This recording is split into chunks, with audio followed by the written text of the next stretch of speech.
He walked away then, and left me sitting on the edge of the tank to ponder which is worse, an infinite loop of podcast episodes that you don't remember, or a single bad episode that's stuck in your head forever. I don't know that I have an answer to that. It might be the single bad episode stuck in your head forever. I guess Yeah, probably. think. Yeah, It would at least give you something to talk about at parties. that's true. You won't believe what I listened to last week. These two fucking idiots talking about sci-fi books. And the week before that. And the week before that.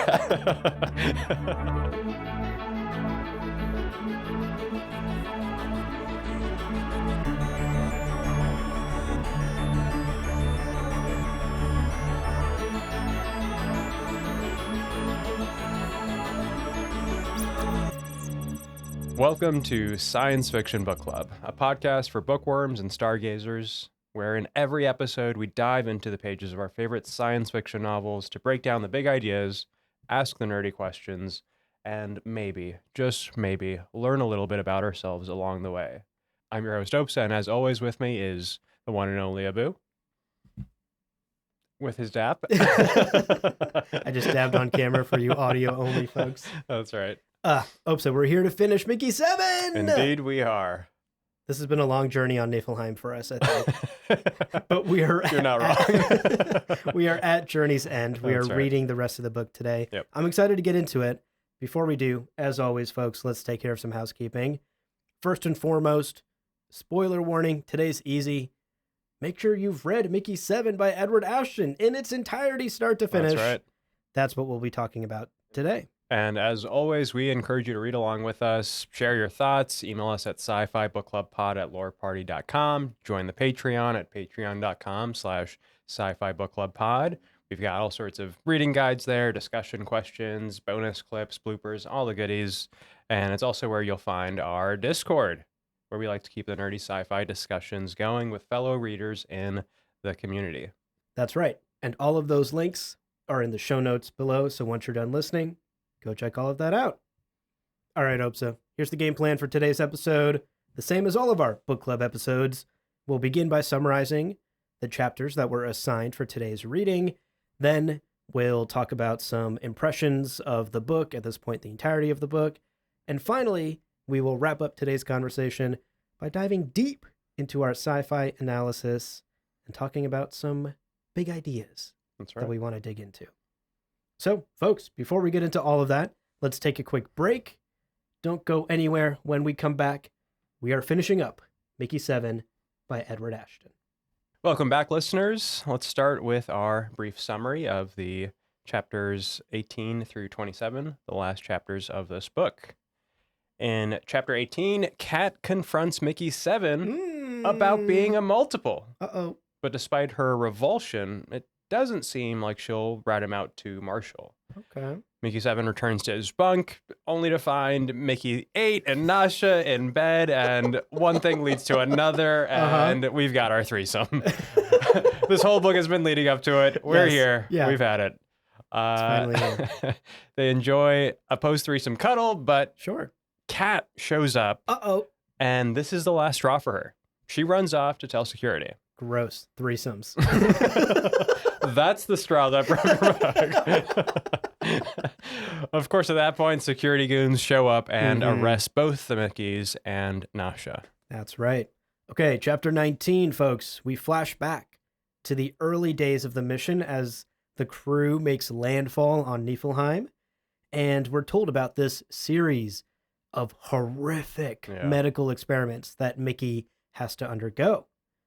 To her credit, Nasha stays with Mickey through all of these awful deaths that he experiences. And, she does what she can to support him from the other side of a thick, sealed metal door as he suffers on the other side. Mickey, at one point during the experimentation, refuses to keep his scanning helmet on, the helmet that copies his consciousness so that the next Mickey can download it. He doesn't want to remember these horrific deaths. Of course not. Of course not. How traumatizing would that be? But the head scientist threatens to keep throwing him in the testing chamber with no shots to fight off the bacteria and letting him die over and over and over and over again until he gets the picture.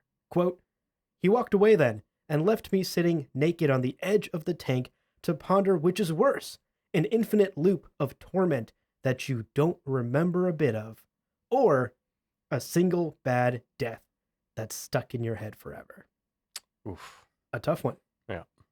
Eventually, a vaccine that fights the local sort of germs of Niflheim is developed thanks to all of this Mickey experimentation. Mickey is let out of the chamber and Nasha very happy, but unfortunately they can't fornicate yet because the doctor rushes in and informs Mickey-5 that a mysterious brain tumor has been detected. And so he goes back in the chamber and dies to parasitic brainworms that eat him from the inside out. Okay. Brutal stuff. Yeah, graphic. Continuing in chapters 20 and 21, Nasha and the Mickeys are thrown into prison until Marshall is ready to deal with them. During his grilling of the two Mickeys, Marshall reveals that the colony is on a war footing and preparing for potential combat against the creepers. Uh-oh. Mickey7 reveals what he experienced in the tunnels and his theory on the intelligent creepers. Yeah. The Mickeys and Nasha are then taken to the cycler and given an ultimatum. Take on a suicide mission against the creepers or get thrown down the cycler. Wow. Not much of a choice. I mean, it sounds like death either way. Yeah. All right, chapter 22, folks. This was great, actually. I loved this chapter. Agreed. We get a history lesson on the Bubble War. Right. Which, in short, in brief, is a horrific 3-week conflict that happened ages ago on Earth using new antimatter bombs that wiped out over half the population on Earth. Yeah. These are non-destructive bombs, we're told, that explode and kill all organic life, basically. Right. But leave the inorganic structures and infrastructure, buildings, roads, all of that completely intact. Right.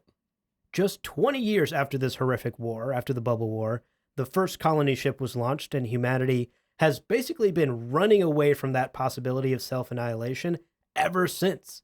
This is the inciting incident for the diaspora. This is why humanity colonizes planets and why it's so important to their culture to do so.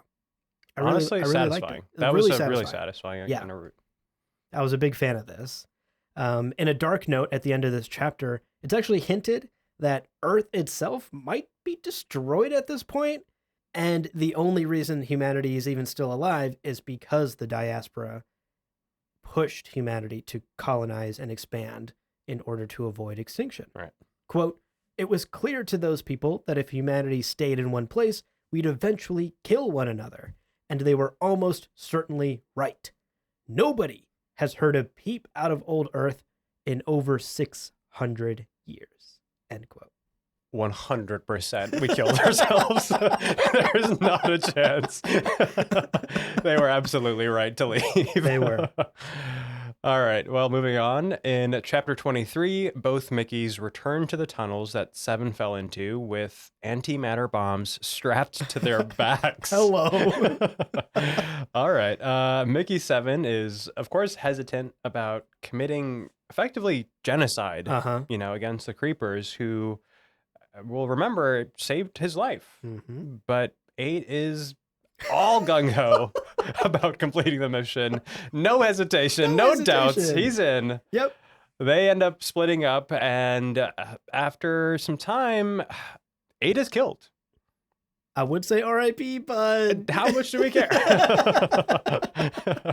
On the other hand, Mickey7 ends up meeting the Prime Creeper. Yes. Who successfully communicates to him via the ocular, and they negotiate. That's right. And this is our explanation for the mysterious garbled messaging that Mickey's been receiving. It wasn't sleep texting, as he first suspected. No. What a dumb thing to suspect in the first place, but sure. All right. Chapter 24 is a very short one, literally like a page and a half. We get a very brief history lesson on a colony called Longshot, one of the rare missions where humanity ended up coexisting peacefully with the natives. The chapter ends on this interesting quote. The histories don't say much about why this encounter turned out so differently from all the others. I've got a theory, though. By the time they finally bumped into one another, the colonists were well established enough to stop being constantly afraid. Time. That's the key. We just need time. End quote. Fascinating. Well, in chapter 25, Mickey7 has a tense standoff with Marshall as he explains the situation. He's returned to the base and he's prepared to tell them that the creepers have Mickey 8's bomb. Oh, no. Now it's a stalemate of mutually assured destruction if anyone acts too hastily. Marshall is, of course, totally livid. He cannot. This guy. He cannot appreciate. His mustache is trembling. Truly. And he, of course, feels that Mickey has betrayed his fellow humans and wants to kill him, naturally.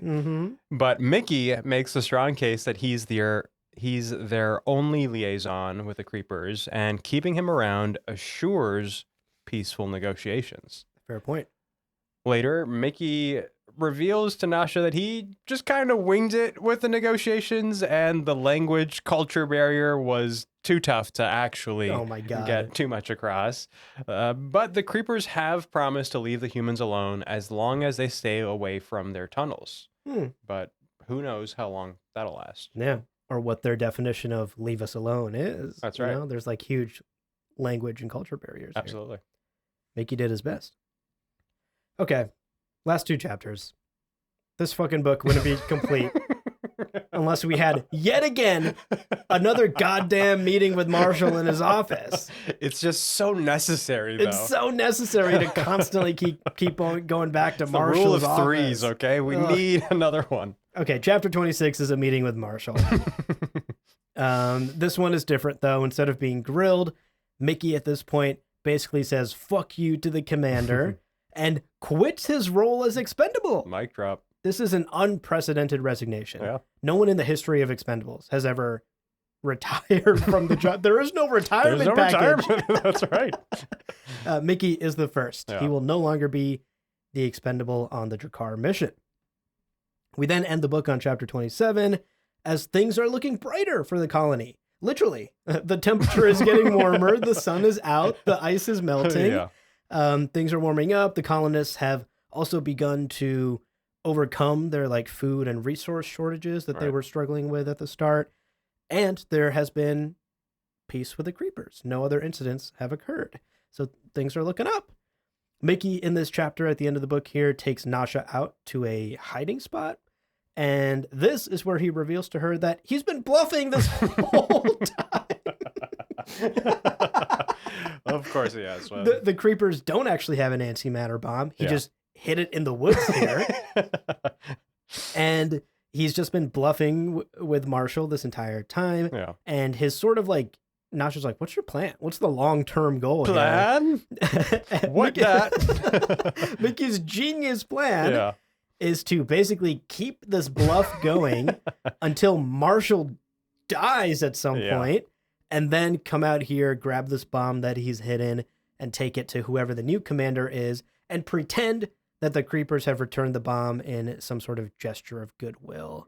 Not the most nuanced plan, I will say. Well, it's like a 60-year gambit, you know? Right. What if he falls down a crevice again? Yeah. And really hoping Marshall dies first also. Yeah. Like, what if Mickey dies and no one knows where the bomb is? Anyway. Yeah. Obviously, a lot of holes in this plan, but Mickey, for what it's worth, has not been a genius this book in many ways.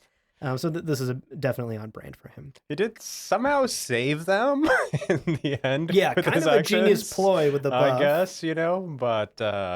ballsy, at least. Ballsy, yeah. And then they walk off into the sunset. Into the Niflheim sunset. That's right. That's Mickey7 by Edward Ashton, folks. What did you think, Obssa? What were your impressions of this book? I really enjoyed our discussions about it.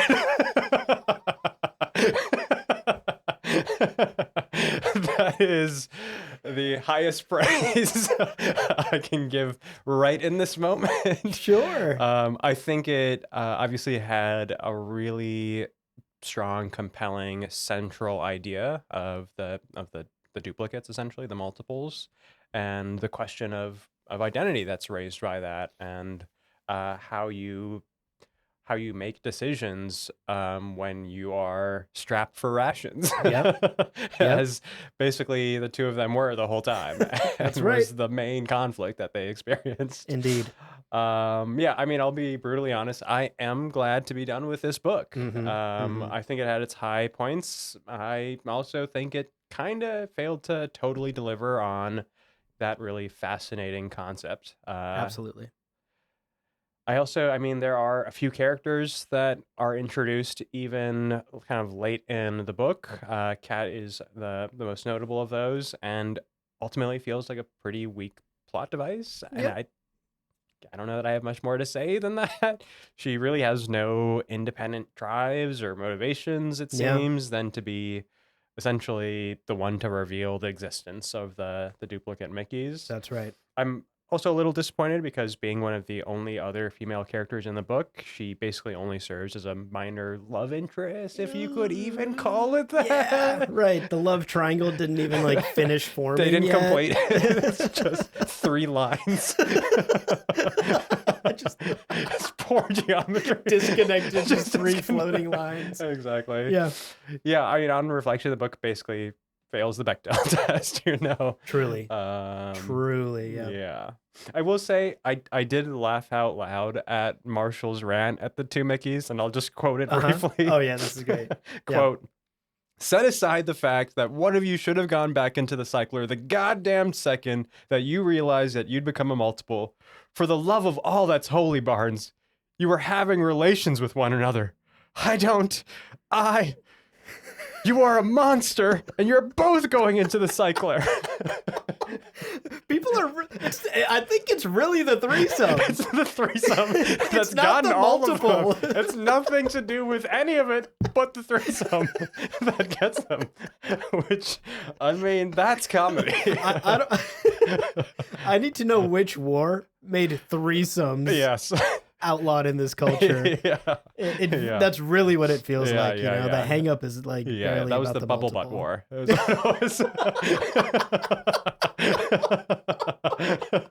Oh my god. Great Yeah, quote, I don't know. great Anyways, quote. you tell me what are you feeling now as we've wrapped up this book? Gosh, I mean, I feel the same as Yeah. you. I'm happy to be done with this book. It was a fun journey, Yeah. mostly because I loved our conversations about it. Yeah. I loved the interactions we had. We had some great convos in Discord Totally. Yeah. with our listeners about it. If those things hadn't existed and I had just read this book in a vacuum myself alone, I don't know that I would have even finished the book, to be fair. I did like this ending, like it was fun. Yeah. Obviously it was like kind of fluffy and simple as far as like conclusions go to a story, but it was a good time. And I enjoyed Mickey bluffing with Marshall. Totally. As always, again, though, the historical stuff, that stuff about the bubble war, Yes. the history of the colonization efforts, just like overshadowed everything else. Like, Totally. just like so much more interesting than Totally. everything else going on in the book. I was less offended by the threesome and more so found it to just kind of be dumb. Yeah. Yeah. And I think the end of the book, it's clear that we're like rushing frantically to a conclusion. Definitely. We're just like leaving entire characters and plot Yes. threads dangling Yes. to the wayside. Yeah. Kat, as you already stated, Yeah. what was the point of Kat outside Right. of plot device? Yeah. Even Berto, though, remember him? Yeah. Who? We didn't mention Berto a single Yeah. time in the summary Yeah. because, like, what is there to really mention? There's nothing to say. They like apologize, I guess, sort of, Yeah. and make up. Yeah. Not much to do there at all with his character. You could have honestly taken Berto out of this story, and practically nothing would have changed. Yeah. So ending felt rushed. A lot of stuff just kind of fell by the wayside to get to it. And I kind of walk away being like, maybe I approached this book wrong. Maybe this is a me problem. Because I came into this book and I learned about the premise in the first 6 chapters in our first Yes. episode. And Yeah. I was like, oh, wow. Yeah. Oh shit. This could be like a deep philosophical exploration Totally. of the human soul, Yeah. about self-consciousness. Yes.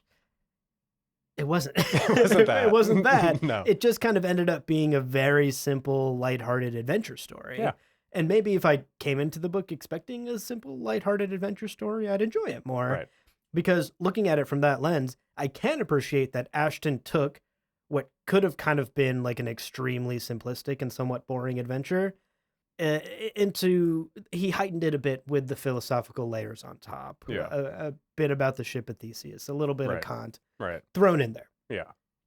So I think rather than be its most simplistic form, Ashton did elevate it a little bit. So from that lens, I can appreciate the work that was put in. No attempt to agree. Ultimately, I'm not walking away completely satisfied with having read this book. It didn't really kind of didn't blow my mind in any way or anything. It gave us some fun ideas to chew on, and sure. it kickstarted some fun conversations, Definitely. like the cloning conversation Yeah. from last week. But ultimately, I think the meal of this book was empty calories, and I'm not walking away full and satisfied and enriched. Yeah. Like I would have hoped. Well, it's okay. We'll go to Chipotle after this and make up for that. Yes. That new honey Chipotle chicken. Oh, I haven't heard of that. Ooh, it's Okay. All right. Sponsor us, Chipotle. All right, Obssa. Summaries out of the way. Impressions of the book out of the way. Let's take a quick breather. Yeah. And when we come back, we'll get into some of our takeaways and dig into some ideas. Because again, the conversations that we've had about the book have been very enjoyable. And I'm looking forward to today's as well. I'm excited about this. We'll be right back, folks. All right. Welcome back, folks. Let's get into, I think, the best part of our episodes, the takeaway. I love these. Yeah. Abu, why don't you kick us off here? Okay. So for my takeaway, I want to take a few moments here to discuss this question of multiples. Yes. I, in particular, want to hone in on why Mickey7 and Mickey8 are so like inexplicably different. Right. Even though they're copies of the same person with the same downloaded memories. Right. And as a fun twist, I want to compare this to how Severance plays with a similar idea, and how I think Severance handles a similar idea and similar themes way better than this book. And for what it's worth, folks, if you haven't watched Severance and you're not caught up with season 2, what I'm going to say about Severance is like very vague and non-spoiler. I don't think you have to worry. I'm not going to reveal anything about the show. Just make sure you watch it. It's great. So I want to start by actually sharing an observation from one of our listeners, Audrey, in Discord. I thought this was great. Audrey wrote, quote, "We really don't know what else was in those 6 weeks of unuploaded memories besides Mickey safely being carried with terrifyingly sharp jaws to a tunnel exit. I found it interesting, but not really believable that one event like that could change or create a new core value in 7 that 8 and all previous versions of Mickey didn't have." End quote. Yes. Nailed it. Yes. Preach. 100%. Absolutely nailed it. I could not agree more with Audrey's criticism here. Mickey7 and Mickey8 throughout this whole book have often felt like completely different characters. Yes. And the book really takes no steps toward justifying why. Yeah. Or even exploring why, right? Like maybe the book is making some sort of commentary on nature versus nurture, and Mickey's 8's existence is different, even if his nature is the same as 7's. It doesn't really take any steps toward that, though. No. You know, like I hesitate to even read into that as something the book is trying to say, because it really doesn't. It doesn't even approach that idea. And so me as the reader, I'm left befuddled. Yes. Why 7 and 8 are so dramatically different. And as Audrey has stated here, when it comes to genocide of the creepers, why the two would have polar opposite core values. Yeah, totally. Why is 7 hesitant? Right. And 8's like, why are you? What are you getting twisted about? Let's just blow this bomb. Yeah, totally. They're the same Mickey and have up to at least Mickey 6 the same exact experiences. And we're not told what dramatically changed in 6 weeks to justify that divide. Yeah. And I, for one, simply don't believe that Mickey being saved by one creeper one time, Mickey7 being saved, Right. would dramatically change his whole opinion on this genocide mission they're sent on. Right. So it's not satisfying. And in fact, I think sort of like zooming out, right? That in particular is one example about the genocide and the bombs.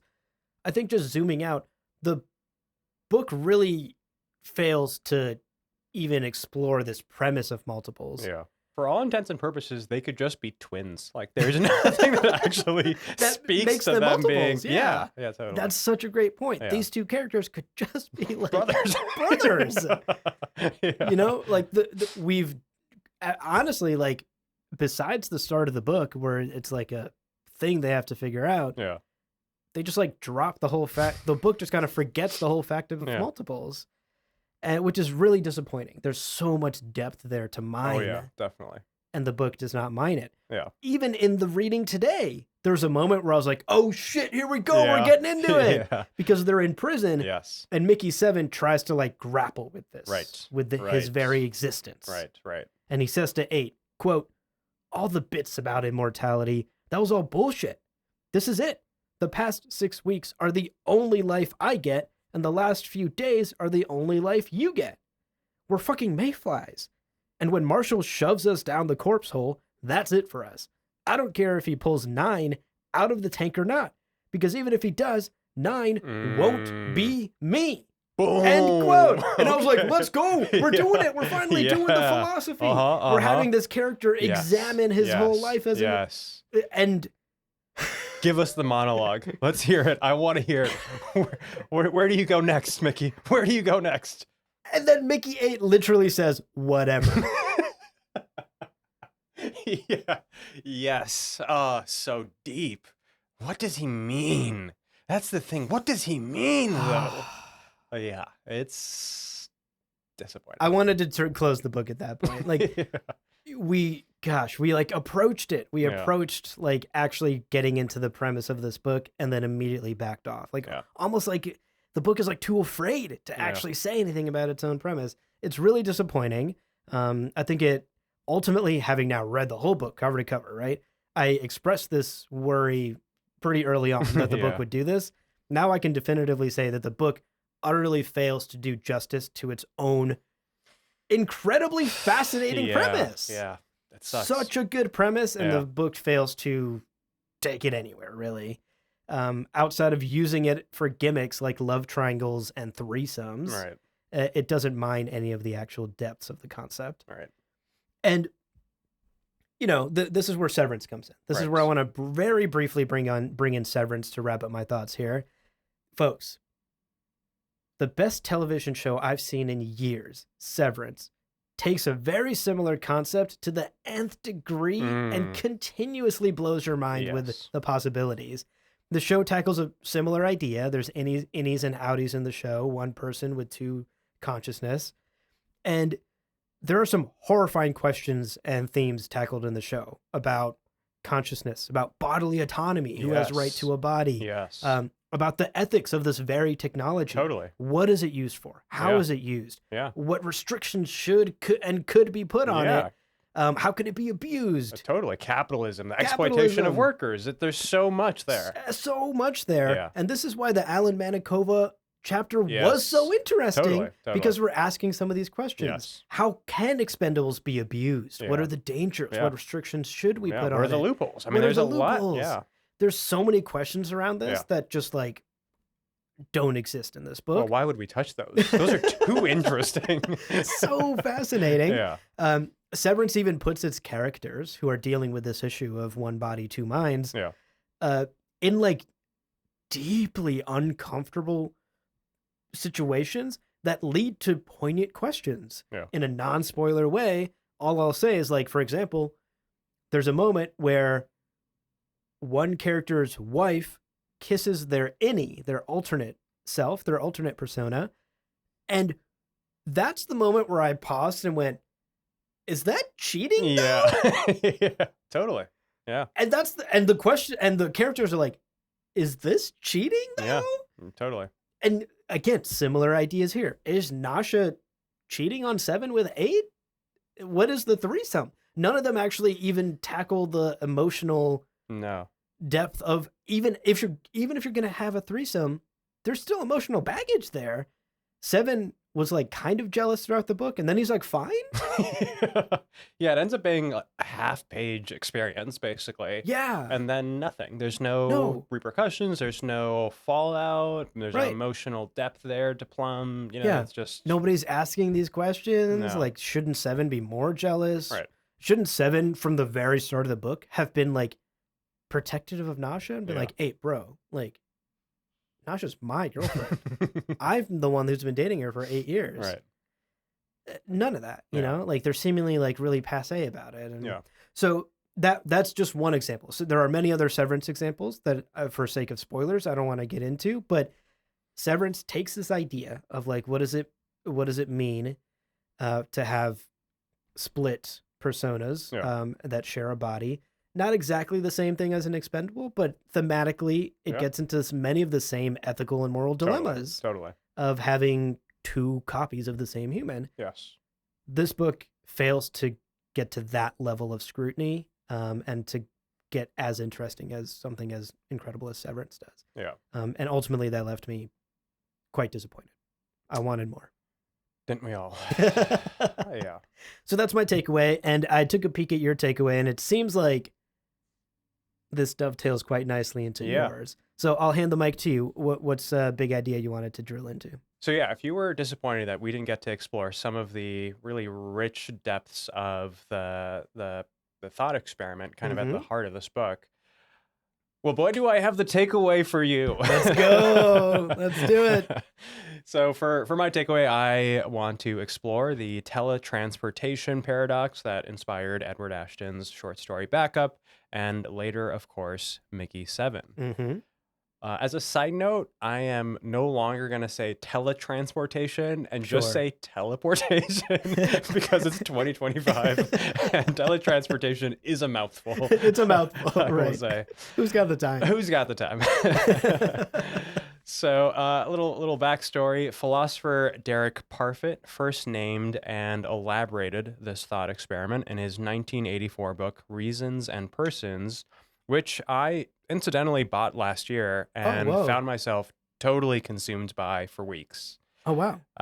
Despite its academic arguments and prose, the book offers fascinating, mind-bending ideas, just like this teletransport. I said it, didn't I? Well, you got me, Mr. Parfit. In any case, it explores ethics, meta-ethics, identity, the space between these, and has actually a number of thought experiments, including a split kind of custody, situation. Oh, cool. A la Severance. A la Severance. But before sharing the original thought experiment as he wrote it, it's fairly short, so I'll share it in its entirety. I'll pose this question to our listeners and to you, Abu. Okay. If teleporters... Yep, I'm in.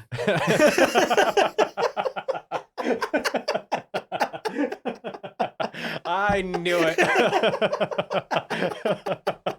And I can hear the yes from all of you already. The resounding yes from the audience.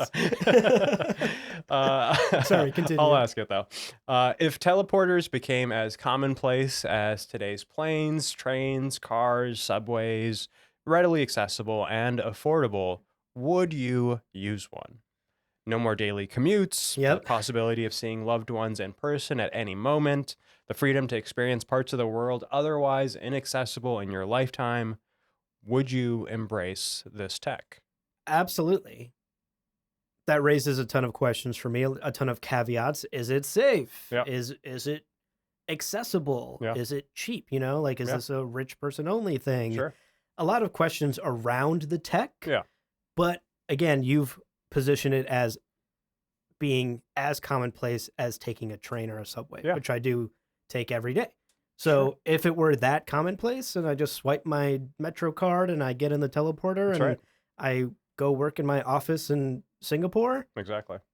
yeah, absolutely. Yeah. I think this would be one of the most fascinating game-changing technologies in human history.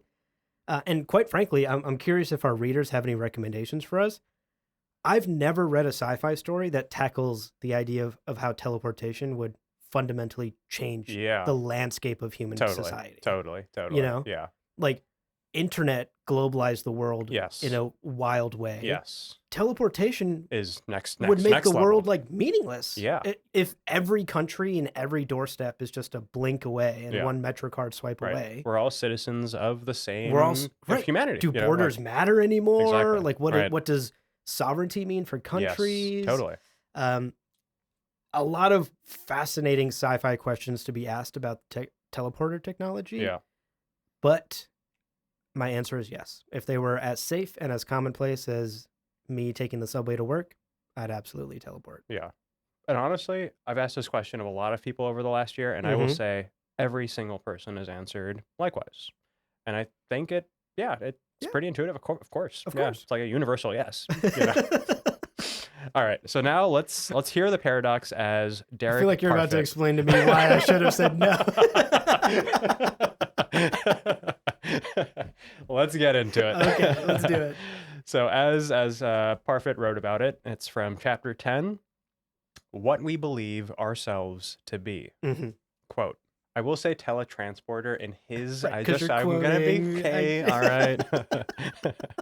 All right, quote, I enter the teletransporter. I have been to Mars before, but only by the old method, a spaceship journey taking several weeks. This machine will send me at the speed of light. I merely have to press the green button. Like others, I am nervous. Will it work? But I remind myself what I've been told to expect. When I press the button, I shall lose consciousness and then wake up at what seems a moment later. In fact, I shall have been unconscious for about an hour. The scanner here on Earth will destroy my brain and body while recording the exact states of all of my cells. It will then transmit this information by radio. Traveling at the speed of light, the message will take 3 minutes to reach the replicator on Mars. This will then create out of new matter a brain and body exactly like mine. It will be in this body that I shall wake up. Though I believe that this is what will happen, I still hesitate. But then I remember seeing my wife grin when at breakfast today I revealed my nervousness. As she reminded me, she has been often teletransported and there is nothing wrong with her. I press the button. As predicted, I lose and seem at once to regain consciousness, but in a different cubicle. Examining my new body, I find no change at all. Even the cut on my upper lip from this morning shave is still there. Okay. This is where things start to get a little wicked. Oh, God. Several years pass, during which I am often teletransported. I am now back in the cubicle, ready for another trip to Mars. But this time, when I press the green button, I do not lose consciousness.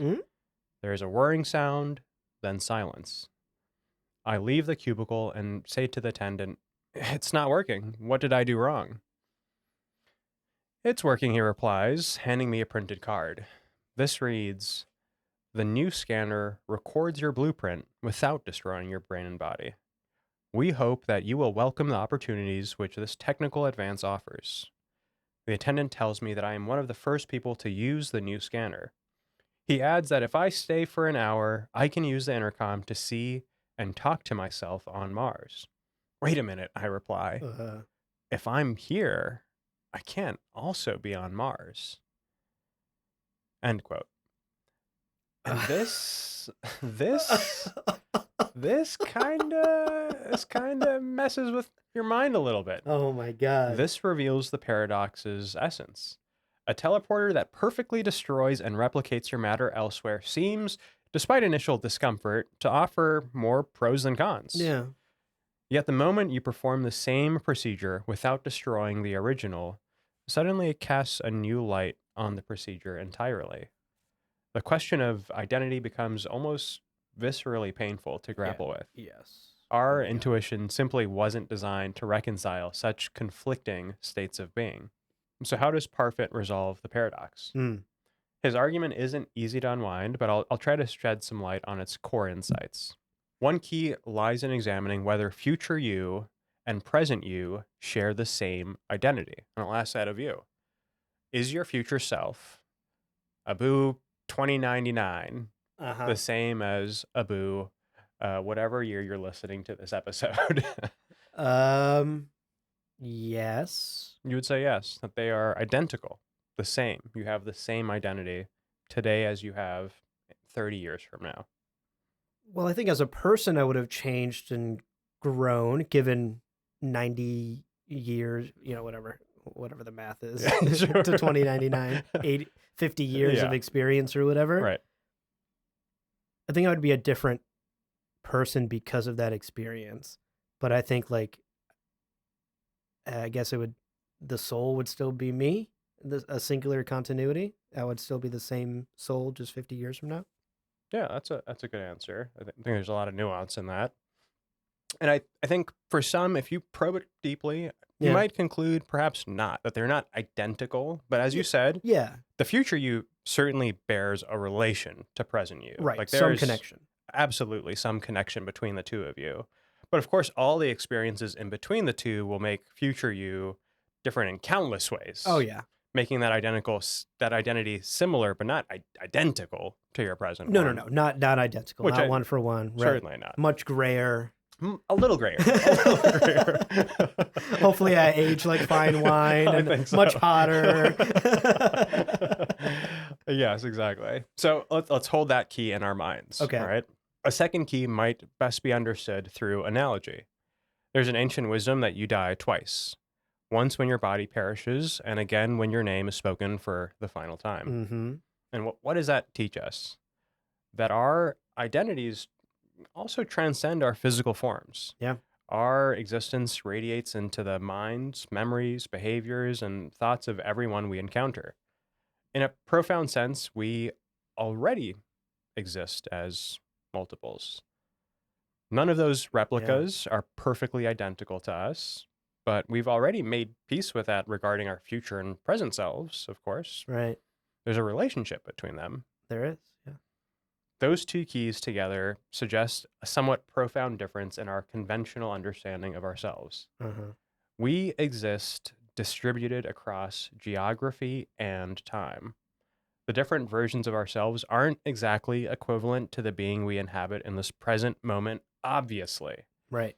The me or I that I experience right now has sensations and feelings and emotions and behaves in ways that exist only in this instant. Right. I can't feel the pain or joys of my future self right now, or the courage or joy I bring to a loved one in a different city. Mm-hmm. But the pattern, the essence, the soul of our being extends far beyond the boundaries of our present bodies. And perhaps we should value all of those versions as much as our present selves. Oh my God. Yeah. Mickey 8 and Obssa 82 and Abu 99 are just as important and valuable as the versions that came before. So revisiting the thought experiment through this lens, is that clone of yours truly you? Parfit would answer, depending on your framing of the question, of course not. But it's essentially a non-question. Just as future you differs from present you, it's not identical to you. Right. So too does the duplicate you differ from original you. Yeah. Should you then enter the teleporter? Perhaps, perhaps not. The choice remains yours.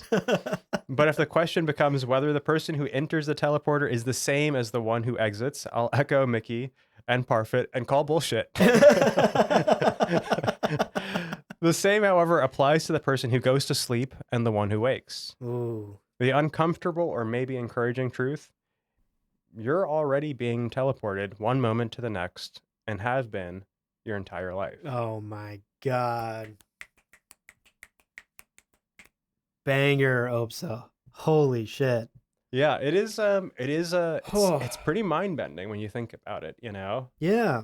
And it's kind of tough to grapple with, but I will say I personally find it encouraging. It honestly, I found that very beautiful. Yeah. yeah, I mean, the author talks about it a bit in the book, I should say Derek Parfit talks about it in Reasons and Persons a bit later, but it actually helped him grapple with the thought and concept of death. Yeah. He ultimately kind of came to realize or to experience or feel, even if it kind of defied his intuition, that when he quote unquote dies, when his mortal flesh returns to the earth, Mm-hmm. well, he still exists on, Right. in the hearts and minds of the people that he has touched. And I find that also pretty encouraging. Yeah. I thought that was first of all, amazing takeaway. I thought that was a beautiful sentiment. And yeah, I mean, even like Abu 99, I feel like a kinship with. Yes. I feel a connection to Yeah. because I don't know. I guess I would consider us to be connected. You know the difference there, though. Yeah. The question of you 50 years from now, are you, to me, there's a continuity there. Like Yeah. there's an expectation that I exist for those 50 years Yeah. connected and become that person eventually. That, though, is different from Mickey's existence of here and now, I am split into two people, or there are two copies of myself, and we are now both on two different trajectories of existence. Totally. You know, I guess that raises the question of self-consciousness. Like, how do you identify that you are a human being existing and perceiving the world? And if there's another version of you, you don't perceive and exist in that person's You perspective. definitely don't. You only perceive and exist in your current one. Yeah. But the same is true of your future self. You can't perceive or experience that future Yeah. self. Oh, The gosh. continuity thing is a little bit of a red herring, I will say. Oh my Because gosh. Yeah, you're right. ultimately, the truth is you can't experience future self. And there's, like if you want to buy into the multiverse, kind of idea, it's all sorts of directions that future, use are kind of going There's in. infinite Abu 99s That's right. that I'll never experience. And in fact, I'll only ever experience one of them, one. like the one that's me. That's it. Eventually. That's right. So the clone of you has its own version of Oh my experience and God. its own identity and sensations. But to some extent, he describes it at some point as what matters is survival and the relation between those different yous and your present you. Yeah. So it's the essence, it's the soul, it's the pattern. The pattern of you is what you want to live on, but you don't get to live. There is no Every version of immortality, that and you don't pattern. get to live every version of you only get this one, Yeah. and you feel strongly like, oh wait, but I am all those other ones, and you are, but you really only have this are the one. that you experience the sensations of and have the emotions Oh my and gosh, the yeah. mind of. Right. But again, in sort of a very beautiful way, I do feel connected to all those other versions. Totally. Um, So pour one out for Mickey 8. Perhaps we shouldn't have been so cruel. Actually, rest in peace, my guy. Rest in peace, okay? You genocidal mofo. Wow. What a great takeaway. Gives you a lot to think about. And certainly, if you were a multiple, would give you a lot to think about. Maybe Mickey has not quite read the works of Parfait. Yeah. I will say, perhaps we are, however, multiples already. That's right. Okay. Let's step out of the heady stuff and get back down to ground level. That's right. We got to rate this book. It's the last episode on this book. Yeah. We end on a rating. What are you giving this out of 5 stars? Yes. I guess 5? Is that the... Okay. All the way. Whatever goes system all the you way feel up like to you're using 5. today, I've moved on whatever to multiple of you wants to use whatever system is appropriate. I've moved on to a color-based system.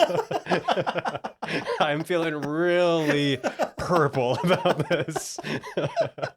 This is squarely in the realm of tangerine.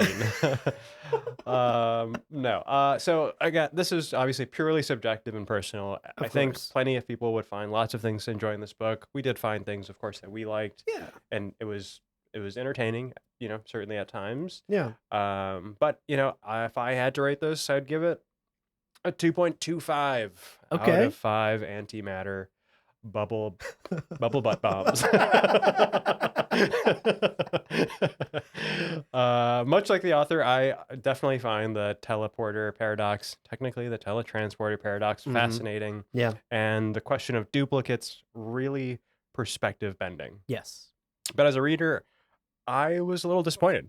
I think the characters and plot were sacrificed at the altar of one really cool idea, and it suffers as a story and a novel as a result of that. Yeah. I'm Yeah. happy we weren't left hanging at the end of the book. There is a conclusion, even if it feels somewhat rushed, but Right. that is my rating. Okay. Fair. Boo, hit me with it. I'm going to give this book a rating of 2.5 Alan Manikovas Okay. out of 5 Alan Manikovas. Oh, the character we needed more of. Give us 2 planets of Alan Manikovas. Do it. I'm ready. Yeah, you know what? I think I phrased my thoughts last episode as I'm 50-50 on this book, and I strongly know where the dividing line is, and it's the past chapters versus the present chapters. Right. So that's why I'm going to also give this squarely down the middle, 2.5 out of 5. Excellent. If you took all the present chapters out of this book, Yeah. I'd love the history of human colonization and the story of Alan Manikova. Totally. And I would love a short 150-page novella that explored the diaspora. All the present day stuff, I literally could barely get through for these episodes. Yeah. You know, you and I read and reread and then take notes and read again. Yeah. I often get the audiobook so that I can listen again because sometimes I retain different information from audio. Yeah. So I'll be honest, on my rereads and re-listens, I was fucking skipping the present day chapters. That's how much I was bored reading them. Yeah, that's funny. So that's my justification for why I'm gonna squarely split this down the middle, 2.5. Yeah. Honestly, that's an excellent system. I might have to steal that. Yeah. But if we were to use your color system, I'm feeling cyan about this book. Okay. You know? Yeah. All right. Very good. Very good. Or very, I don't know. Right. However Feels that system like works. right down the middle. All right, folks. That wraps up our journey with Mickey7. That's right. We have another book Indeed we do. up next. So for the next episode of this podcast, here's your homework.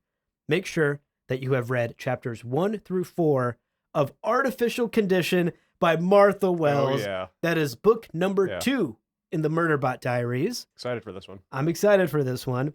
We've already covered book number 1, by the way. So if you're like, why the fuck are you jumping into 2? Go back in the feed. Go back and listen. We already covered book 1, and now we're getting into the second novella. And also, I hope everyone's excited. We will be covering the Murderbot TV show on Apple TV Plus that's coming out soon as well. That's actually why we decided to read Artificial Condition. That's right. In preparation for that show. We'll be covering that on the pod. Hope you're looking forward to our coverage of that show as well. And of course, if you're like, what show? When does it come out? What chapters do I read? Oh my God, so much information. I'm still hung up on the teletransportation thing Obssa was talking about. Not to worry. Check out the link in the show notes below. We always, in every episode, share the reading schedule for the entire season with due dates, chapters, what books to read, all that good stuff, so that you can stay on top of it. Well, friends, don't be a monster destined for the biocycler, and leave us a review on Apple Podcasts and Spotify. Yes. Be sure to check out the other shows on the Lore Party Podcast Network on loreparty.com. You can also follow us on Twitter and Instagram at lore_party. Thank you so much for listening, and remember, as a creeper once put it, burp.